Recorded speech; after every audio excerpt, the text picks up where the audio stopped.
Ya, assalamualaikum warahmatullahi wabarakatuh. Selamat siang adik-adikku sekalian. Salam damai sejahtera untuk kita semua. Ya, eh, kita akan jumpa lagi dalam video ini.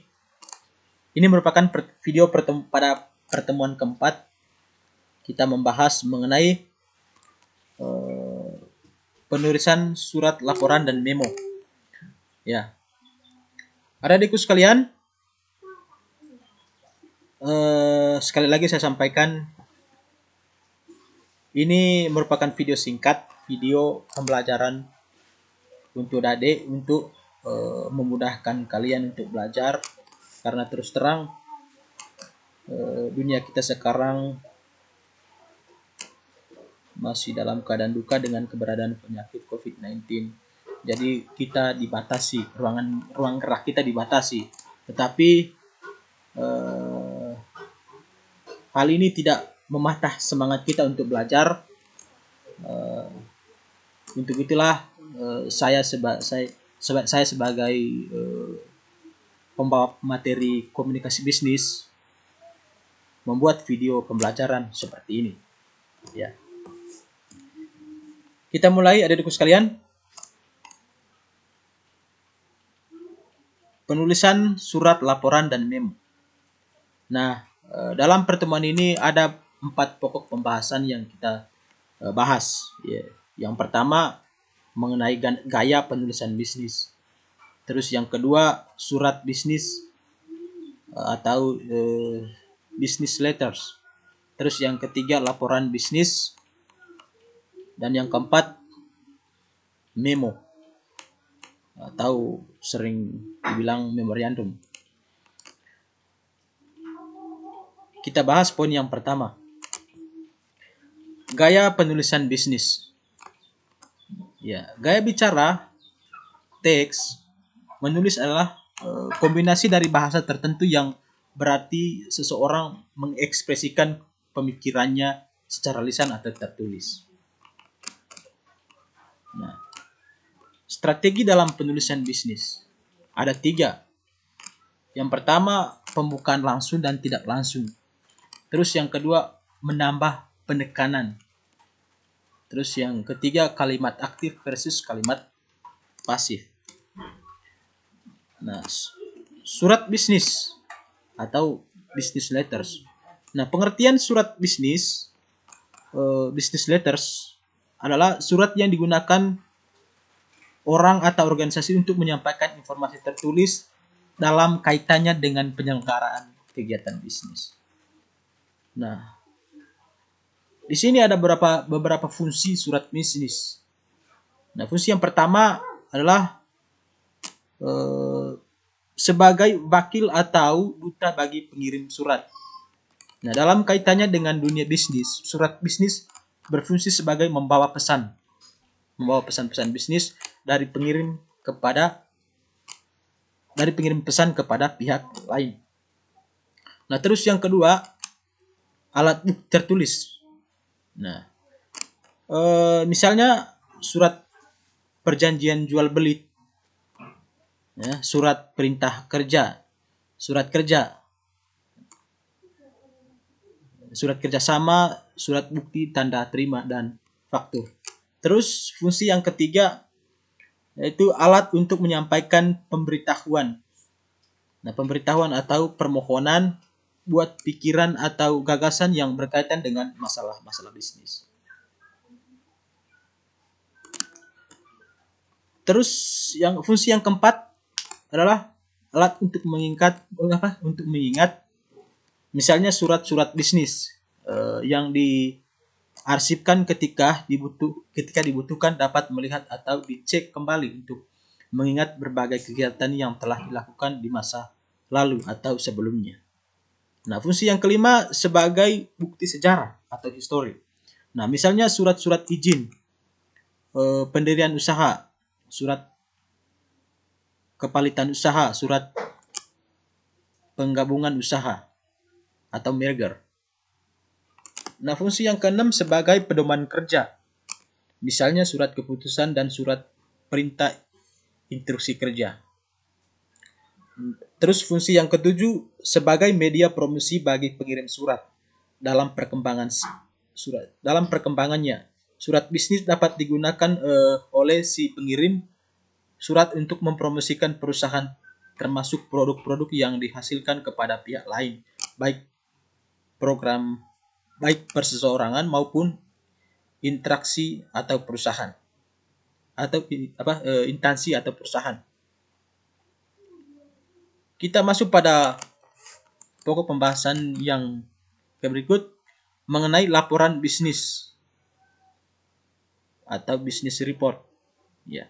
Laporan bisnis adalah suatu laporan yang memiliki sifat netral. Ya, tidak memihak, memiliki tujuan yang jelas dan bersifat rencana yang jelas dan berisi rencana penyajian fakta kepada seseorang atau lebih untuk tujuan bisnis tertentu. Nah, jenis laporan dan bisnis. Di sini ada beberapa jenis laporan bisnis. Yang pertama, laporan informasi. Ya. Di mana laporan semacam ini biasanya bersifat informatif atau digunakan untuk memberikan rekomendasi. Terus yang kedua, laporan formal. Ya. Laporan formal ini merupakan laporan yang disiapkan sesuai prosedur otoritas yang telah ditentukan. Terus yang ketiga, laporan berkala atau rutin. Ya. Merupakan laporan yang disajikan pada interval yang ditentukan secara teratur dan dalam rutinitas bisnis. Ya. Poin penting yang berikut mengenai memorandum atau memo. Ya. Saudara-saudara sekalian, apa itu memo? Ya. Memo adalah sebuah surat atau catatan yang dibuat secara singkat, padat dan jelas dengan maksud dan tujuan tertentu. Ya. Kepada penerima tanpa adanya basa-basi. Nah, memorandum adalah tipe dokumen yang digunakan untuk komunikasi internal ya antara karyawan perusahaan. Memo merupakan aspek dunia bisnis yang sudah teruji waktu yang apabila ditulis dengan benar dan dapat membantu melancarkan urusan. Ya. Nah, ini merupakan cara menulis memo. Ada beberapa cara. Nah, cara yang pertama memilih bahasa dan format. Ya. Dalam memilih bahasa dan format, ya, hindari bahasa yang terlalu kasual. Ya. Secara umum, bahasa memo harus jelas dan sederhana, tetapi profesional. Ya. Anda harus menghindari nada percakapan santuy, ya, dalam memo. Nah, terus yang kedua, hindari bahasa emosional. Anda juga harus berusaha menggunakan nada netral, ya, dan menghindari bahasa dan terkesan emosi. Nah, usahakan menyatakan fakta dan bentuk dan bukti untuk mendukung klien. Yang berikut, gunakan phrase sinyal. Nah, apabila ingin menyebutkan bukti atau sumber, pastikan Anda menggunakan bahasa yang memungkinkan pembaca mengetahui apa yang Anda lakukan. Terus yang keempat, pilih model dan ukuran font yang pantas. Memo harus mudah dibaca, ya. Jadi hindari penggunaan font kecil. Nah, ukuran standarnya adalah 11 atau 12. Terus yang kelima, gunakan margin atau standar. Margin tipikal untuk memo bisnis adalah 1 inci atau 2,54 cm. Walaupun beberapa program pemrosesan kata sudah menyiapkan template memo dengan margin yang agak lebih lebar, Nah, misalnya 1,25 inci atau 3,18 cm. Terus yang keenam, pilih spasi tunggal.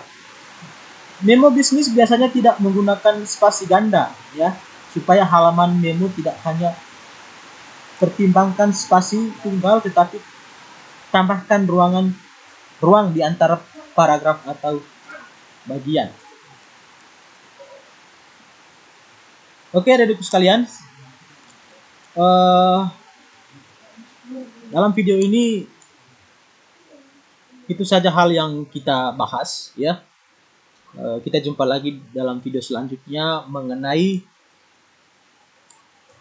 etika penulisan bisnis. Jadi harapan saya, adik-adikku sekalian, video ini tolong disimak. Ini merupakan video singkat, ya, untuk memudahkan adik-adik belajar, ya. Demikian hal yang saya sampaikan dalam video ini. Atas perhatiannya saya ucapkan limpah terima kasih. Akhir kata saya mengucapkan wassalamualaikum warahmatullahi wabarakatuh.